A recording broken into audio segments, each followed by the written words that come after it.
Morning, everybody. Today, Kev talks program management. So why am I talking about this? I'm pretty active on the project management subreddit, so check that out. It's Kev Talks Pod.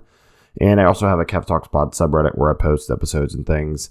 But a question I've seen a lot is, hey, I'm new, I got my PMP, but now I'm doing either a higher level of project management or even program management.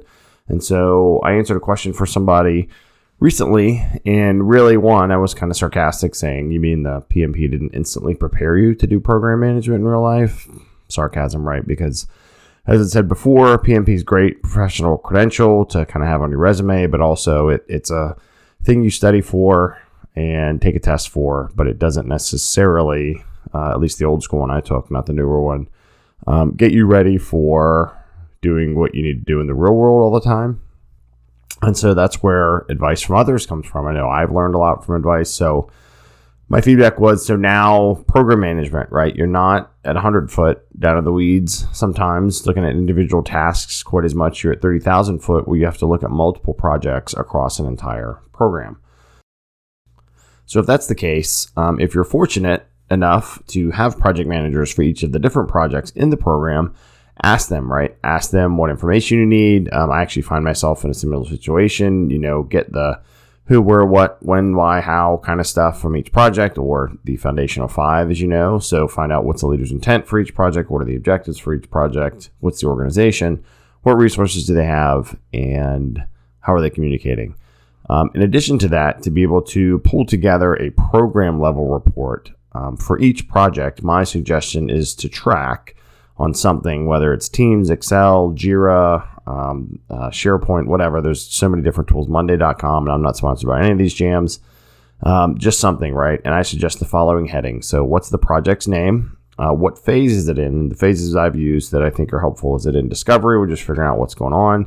Is it design? Are they designing how they're going to do things? Is it in QA testing? Deployment, completed or canceled. And these are just really basic ones. The next thing is estimate the percent complete and just keep it simple, 0, 25, 50, 75, or 100. What's the primary work stream / swimlane / category? Like, what does this live under? Who owns it, right? So who's the owner of this project, which could be, you could split that out maybe a little bit more to who's the PM and who's the sponsor. What's the status? Again, keeping it simple. It's not started, it's in progress, it's on hold, or it's complete. What's the priority? High, medium, low, medium, high.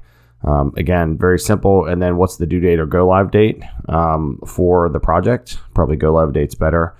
So this way, if you have, let's say, 7 projects underneath the program that you're helping lead, then you can get a quick snapshot, right? And you can talk to these and you can dive down into these with your teams. But when you go to program management level, remember, you're at 30,000 feet. You're not at 100 feet.